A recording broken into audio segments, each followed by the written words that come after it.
सो mains result आ चुके हैं और डीएफ जो है, सेकंड जो डीएफ है वो भी आपका यूपीएससी ने अपलोड भी कर दिया है और सबने फिल भी कर दिया है।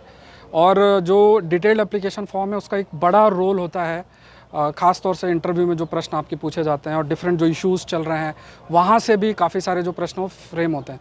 तो हमारे साथ डिस्कस करने के लिए है इंटरव्यू को किस तरीके से लेना चाहिए। हमारे साथ डिस्कस करने के लिए हैं doctor GL Sharma, social thinker और RS officer, Rajasthan administrative service में है। तो सर आपका वेलकम। तो सर इंटरव्यू जो है वो एक प्रकार से अनाउंस, अभी डेट तो नहीं आई है बट मेंस का रिजल्ट आ चुका है। तो ये जो टाइम पीरियड है लगभग अभी 2-3 महीने का टाइम पीरियड है, इसके लिए कोई भी स्टूडेंट है उसको किस प्रकार से इंटरव्यू के लिए प्रोसीड करना चाहिए? Good Saurabh, good. आपने बहुत ही एकदम रिलीवेंट अभी ज़रूरत है बच्चों को, और जो बच्चे पास हो गए हैं उनको मैं बधाई देता हूँ। वो अब एक स्टेप आगे बढ़ गए हैं और अंतिम आयाम पर हैं, पायदान पर हैं। देखिए, interview is nothing but interview and view. Inter and view means अपने आप को आप देखें, view within your self.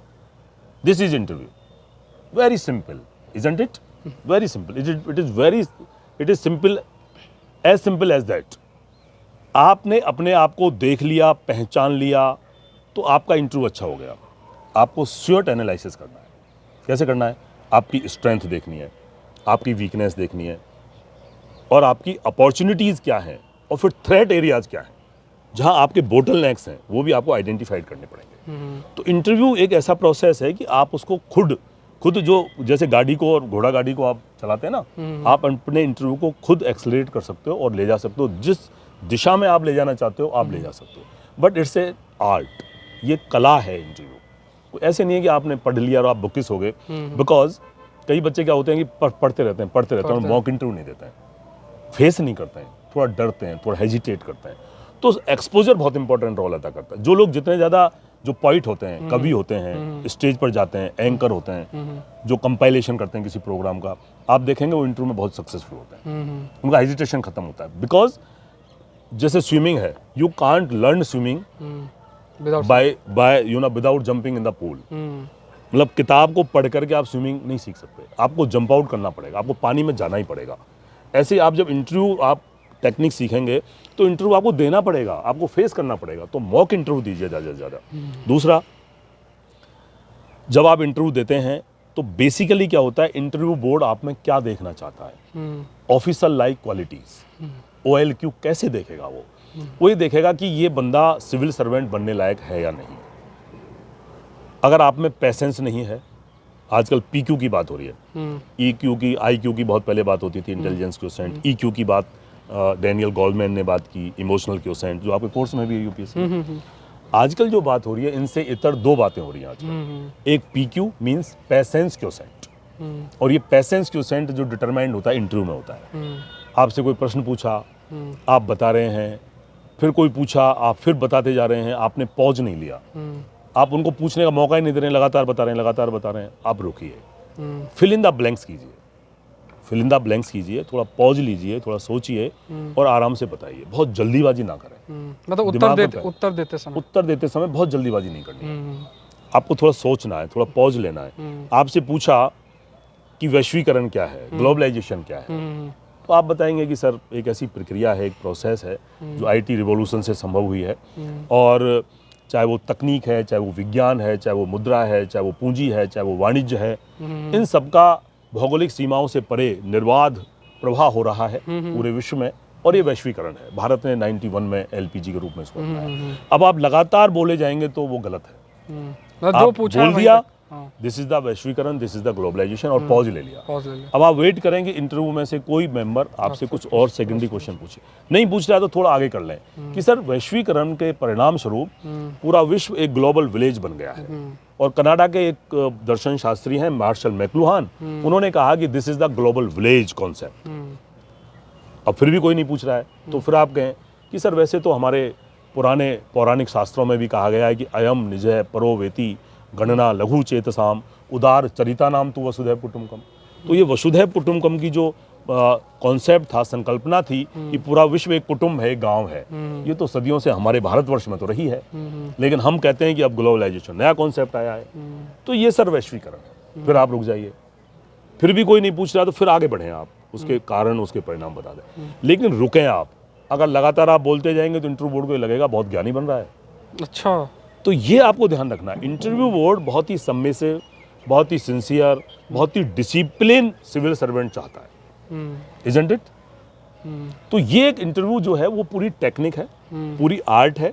और अब आजकल बहुत सारे जो रिलीवेंट इश्यूज होते हैं, चाहे वो सोशल इश्यूज हैं, चाहे वो इकोनॉमिक इश्यूज हैं, चाहे वो पॉलिटिकल इश्यूज हैं, चाहे वो गवर्नेंस के इश्यूज हैं, चाहे वो डेवलपमेंटल इश्यूज हैं, जेंडर इश्यूज हैं, एनवायरमेंटल इश्यूज हैं, इन सब पर कहीं ना कहीं जो करंट होते हैं चर्चा चल रही होती है। चाहे हमास इजराइल कॉन्फ्लिक्ट है, चाहे यूक्रेन रसिया कॉन्फ्लिक्ट है, चाहे दूसरी हमारी पॉलिसीज़ हैं, उन सब पर कहीं ना कहीं जो चर्चा चल रही होती है, लिव इन पर सुप्रीम कोर्ट का जजमेंट आया, इन पर कहीं ना कहीं जरूर आपसे इंटरव्यू बोर्ड पूछेगा। तो मुझे लगता है कि इनके लिए सोशल इश्यूज, मैंने किताब लिखी बहुत अच्छी, तो कहीं ना कहीं आपको कंसेप्चुअल क्लैरिटी उसमें मिलेगी। बोर्ड क्या चाहता है कि आपके फैक्ट गलत नहीं हो, आपको कोई चीज़ नहीं आती, आपसे पूछा कि विश्व में कितनी जनसंख्या है, नहीं पता, आपको एग्जैक्ट फिगर नहीं है, तो आप लगभग बता देंगे सर लगभग 800 करोड़ है, आप कहेंगे 850 करोड़ है, ये गलत है। आपसे पूछा कि इंडिया की इकोनॉमी का वो साइज़ क्या है, आपसे पूछा कि भारत की मीन्स मतलब ये पूछ लिया, मान लो कि आप राजस्थान से हैं, राजस्थान में बड़ा आजकल इकोनॉमिक क्राइसिस है, तो राजस्थान में प्रति व्यक्ति कर्जा कितना है जरा बताइए, राजस्थान में सेक्स रेशो कितना है, तो कर्जा आपको नहीं पता तो आप एग्जैक्ट फिगर नहीं बताएं, आप बता देंगे सर लगभग मैंने जो पढ़ा है वो 70 से 80 हज़ार रुपये पर कैपिटा कर्जा है राजस्थान की इकोनॉमी में। तो आप ऐसे एग्जैक्ट फिगर नहीं बताएंगे, आपने बता दिया और अगर गलत हो गया तो वो गलत हो गया, नंबर 1। नंबर 2, जो कॉन्सेप्ट है जो आपसे पूछा जा रहा है उसकी क्लैरिटी आपको होनी चाहिए। जैसे आपसे पूछा कि भाई आजकल बड़ा एनवायरमेंटल पॉल्यूशन हो रहा है और लोग मानते ही नहीं है, तो सस्टेनेबल डेवलपमेंट के लिए थ्रेट है, तो मिस्टर सौरभ बताइए सस्टेनेबल डेवलपमेंट क्या है। तो आपको कंसेप्चुअल क्लैरिटी होनी चाहिए, आपको बताना होगा वहाँ पर 3 चीज़ें इसमें कि sir sustainable development, economic development और एनवायरमेंटल प्रोटेक्शन के बीच में एक सामंजस्य है, एक संतुलन है। आर्थिक विकास भी होना चाहिए और पर्यावरण का संरक्षण भी होना चाहिए, दोनों चीज़ें साथ साथ होती हैं, तो इसको हम सस्टेनेबल डेवलपमेंट कहते हैं, सतत विकास कहते हैं, टिकाऊ विकास कहते हैं। और फिर आप पॉज दे दीजिए, आपको लगता है कि कोई सेकेंडरी क्वेश्चन नहीं आ रहा तो आप बताइए कि सर सस्टेनेबल डेवलपमेंट का कॉन्सेप्ट सबसे पहले 1984-85 में ग्रो हर्लम ब्रंटलैंड जो नॉर्वे की पूर्व पीएम थी, वो World Commission of Environment and Development की चेयरपर्सन थी, उसने अपनी रिपोर्ट में आवर कॉमन फ्यूचर एक रिपोर्ट उन्होंने पेश की, उसमें सबसे पहले सस्टेनेबल डेवलपमेंट को कोट किया। This is the basic concept, तो you have to know the basic concept, उसमें टल्ले नहीं मारने, मतलब वो आपको पता होना चाहिए। वो जब भी पता होगा जब आप ऑथेंटिक बुक्स पढ़ेंगे, अच्छी चीज़ें पढ़ेंगे, रीड करेंगे और चीज़ों को पूरा मंथन के साथ में एक एज ए होल आप देखेंगे। इसको साइकोलॉजी में गेस्टाल्ट अप्रोच कहते हैं। आपने हाथी की सूंड पकड़ ली, हाथी का पैर पकड़ लिया, हाथी की पूंछ पकड़ ली, तो हाथी की शेप आपको थोड़ी पता लगेगी। जब तक पूरे हाथी को एज ए होल आप नहीं देखोगे कि दिस इज द एलिफेंट, तब आपको पूरे हाथी का शेप पता लगेगा, उसका स्वरूप पता लगेगा। ऐसे ही इंटरव्यू में किसी भी अवधारणा को, किसी भी कॉन्सेप्ट को किसी एक एंगल से नहीं देखेंगे आप, उसको एज ए होल देखेंगे, और इस चीज़ को गेस्टाल्ट अप्रोच कहा जाता है। तो ये एक सबसे प्राइमरी जो बात है जो इंटरव्यू वाले एस्पिरेंट्स को बहुत ज़रूर रूप से ध्यान। सर एक जैसे कई प्रश्न आते रहते हैं, मैसेज में भी लोग करते हैं, जैसे कई ऐसे इश्यूज होते हैं ना जिसमें समाज 2 भागों में बटा रहता है।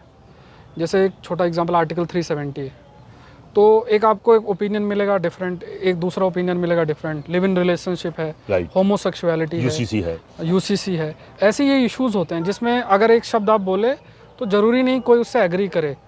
ऐसे टॉपिक्स को टैकल करने का क्या तरीका है? मतलब very herculean question, this is very herculean. देखिए एक एग्जांपल देके मैं बता देता हूँ। जैसे यूसीसी की बात करते हैं, यूनिफॉर्म सिविल कोड, आर्टिकल 44 कहता है directive principles of the state policy है, मैंडेटरी नहीं है, गवर्नमेंट इस दिशा में आगे बढ़ रही है। लॉ कमीशन ने सजेशंस लिए हैं, 50 लाख सजेशन, 50 करोड़ सजेशन जो भी आए हैं वो आए हैं गवर्नमेंट के पास, 50 लाख। अब मान लीजिए इंटरव्यू बोर्ड आपसे इस पे पूछ लेता है कि आपकी क्या राय है, तो always go towards the government policies, always go towards the rule of law, always go towards the constitutional provisions. आप ये कहेंगे कि सर आर्टिकल 44 ये कहता है बहुत क्लियरली कि राज्य अपने शासन में, प्रशासन में यूनिफॉर्म सिविल कोड, समान नागरिक संहिता को स्थापित करेंगे। ये मैंडेट आपने कॉन्स्टिट्यूशन में दे दिया। कब करेंगे? अगर ये तत्काल करना होता तो ये आपको फंडामेंटल राइट में दे दिया होता, लेकिन चूंकि ये नीति निर्देशक तत्वों का पार्ट है, इसलिए धीरे धीरे स्टेट जब एम्पावर होगा तब आगे किया जाएगा।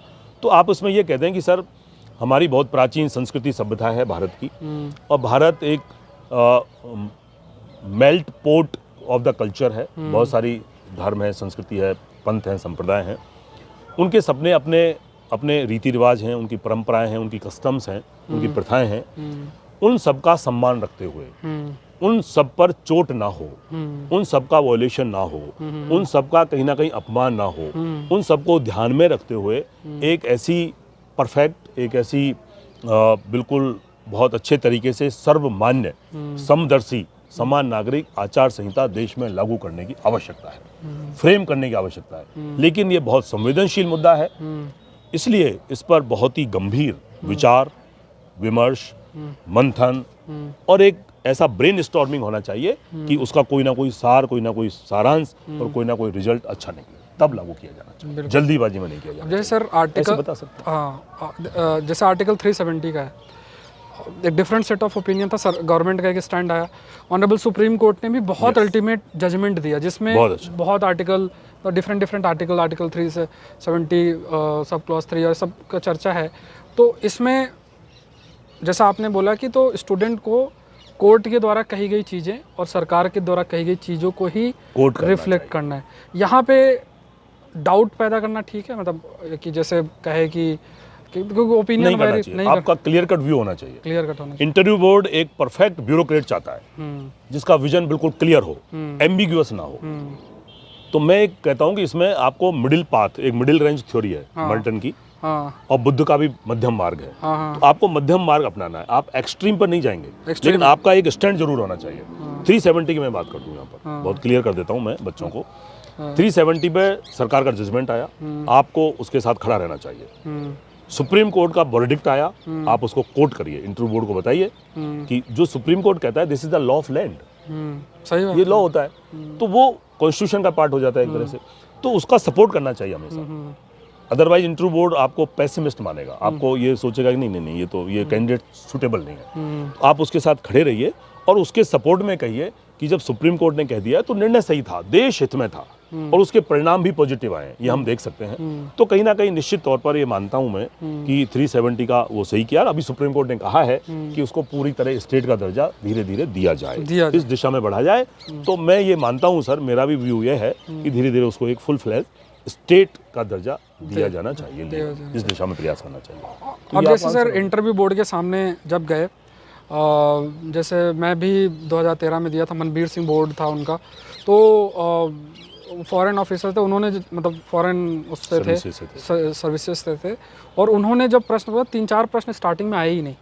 अब ऐसी स्थिति में देखिए मैं तो नर्वस हो गया था, बाद में थोड़ा रियलाइज़ हुआ कि इस चीज़ को थोड़ा सा टैकल करना चाहिए। आपका इसमें क्या ओपिनियन है कि मतलब जब भी ऐसी स्थिति बने और स्टार्टिंग के प्रश्न आप आंसर ही ना करें तो चुप रहें या फिर कुछ बोलें, या क्या करना चाहिए? देखिए ये नेचुरल फेनोमेना है, एंजाइटी भी होती है, बहुत ही एक डिप्रेशन होता है, खासतौर से जब आप यूपीएससी के बोर्ड के सामने होते हो तो बोर्ड एक तरह से बाली का काम करता है। आपने देखा श्री रामचरितमानस और रामायण पढ़ी होगी, अच्छा, उसमें पात्र है बाली। तो बाली का एक करैक्टर था कि जब बाली किसी के सामने आता था तो उस व्यक्ति की आधी ऊर्जा, आधी शक्ति समाप्त हो जाती थी, बाली के पास आ जाती थी, तो बाली 1.5 गुना हो जाता था और वो आधा रह जाता था। तो interview board is just like the Bali of the Ramayana, right? तो घबराने की जरूरत नहीं है। अगर इंटरव्यू बोर्ड वाले आपकी जगह बैठे और आप इंटरव्यू बोर्ड की जगह बैठे तो उनकी भी यही हालत होगी, इसलिए डोंट वरी।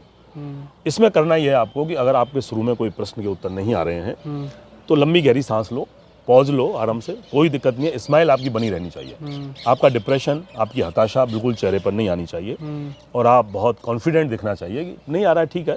अगर वो एक ही विषय पर पूछा जा रहा है, मान लीजिए कोई फिलोसफी का आदमी है या हिस्ट्री का है कोई बोर्ड में, और हिस्ट्री बार बार पूछ रहा है कि ये क्या हुआ, मौर्य युग क्या था, सल्तनत युग क्या था, ये क्या था, तो आप उनसे एक्सक्यूज कर सकते हैं, sir I am sorry, history मेरी प्रिपेयर नहीं है, मैं हिस्ट्री में तैयार नहीं हूँ, सर आप कुछ और पूछ सकते हैं, मैं बताऊँगा।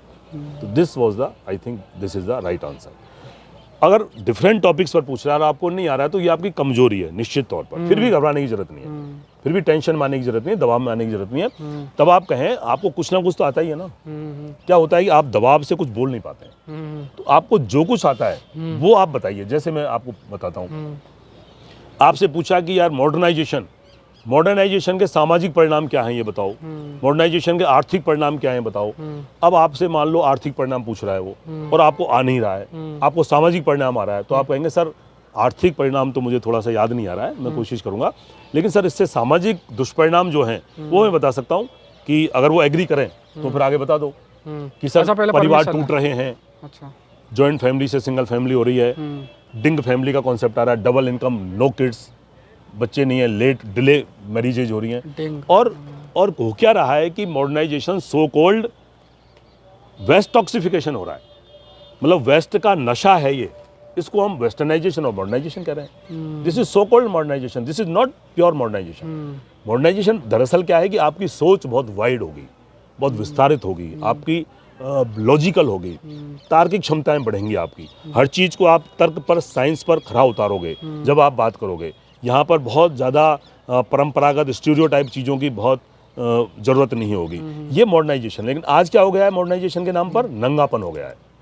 एक तरह का, मतलब बहुत ही, जिसके पीछे आप एडिक्शन की तरह पड़ जाते हो, उसको आप मॉडर्न कह रहे हो। किसी ने कुछ पहन लिया, कटी फटी जीन्स पहन ली, कुछ भी पहन लिया, वो मॉडर्न ड्रेस हो गई, वो कुछ भी कोई ऐसे शब्द आ गए, स्लैंग्स आ गए इंग्लिश में, वो मॉडर्न स्लैंग्स हो गए, वो आप बोलने लग जाते हो। This is not modernisation. Modernisation is a abstract, this is a ideological change.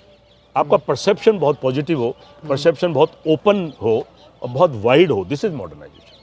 तो आपको कोई चीज़ नहीं आ रही है, उससे इतर कोई दूसरी चीज़ आ रही है, तो आप एक्सक्यूज करके दूसरी चीज़ बताने का प्रयास करें, ये इसका उपाय है। ठीक है। सो आई होप ये सेशन आप लोग के लिए काफ़ी हेल्पफुल रहा होगा। और सोशल इश्यूज़, खासतौर से इंटरव्यू से रिलेटेड जो जितने भी टॉपिक्स अगर आपको कवर करना है, तो ये बुक है आपकी सोशल इशू से रिलेटेड, सर के द्वारा ही लिखी गई है, और डिफरेंट डायमेंशंस, हर एक आयाम सोशल इशू से रिलेटेड कवर्ड है। तो इसका लिंक भी नीचे आपको मिल जाएगा, तो उसको आप लोग गो थ्रू हो। और सीसेट की क्लासेस चल रही हैं, रात को 9 बजे होती है जैन सर के द्वारा, तो उसको भी ज़रूर से फोकस करें। मेरे द्वारा भी जो करंट अफेयर्स और दूसरे जो सब्जेक्ट्स हैं वो लिए जा रहे हैं। आई होप ये सेशन आपके लिए हेल्पफुल ज़रूर से रहा हो। कमेंट सेक्शन में ज़रूर से बताएं और चैनल को ज़रूर से सब्सक्राइब करें। ठीक है, थैंक यू। सौरभ, मुझे बहुत अच्छा लग रहा है कि आप डिफरेंट इश्यूज़ को लेके आप बच्चों की इतनी चिंता करते हैं। अब सोशल इश्यूज पर डिस्कस कर रहे थे, आपने कहा कि सर इंटरव्यू पर भी कुछ बताइए, मतलब दिस इज वंडरफुल। बिल्कुल मुझे सर, बहुत अच्छा लगा, इससे सर स्टूडेंट्स को बेनिफिट बहुत ज़्यादा होगा। So great great, thank you sir. और सर आपने टाइम दिया इसके लिए धन्यवाद। एंड चैनल को आप लोग जरूर से सब्सक्राइब करें। सर एक बार आप भी बोल देते तो चैनल को, भाई चैनल को सब्सक्राइब करें। सौरभ पांडे यूपीएससी, सौरभ पांडे आईएएस, और यूं ही कोई सौरभ पांडे नहीं बन जाता। बहुत मेहनत कर रहे हैं ये लोग बच्चे, जयंत, सौरभ, ये सब मिलके अच्छा कर रहे हैं, और मैं तुम्हारे साथ हूँ। बिल्कुल और सब आप लोग बच्चों के लिए मतलब बहुत कुछ कर रहे हो और करते जाइए। बेस्ट विशेष। बिल्कुल, thank you everyone, thank you.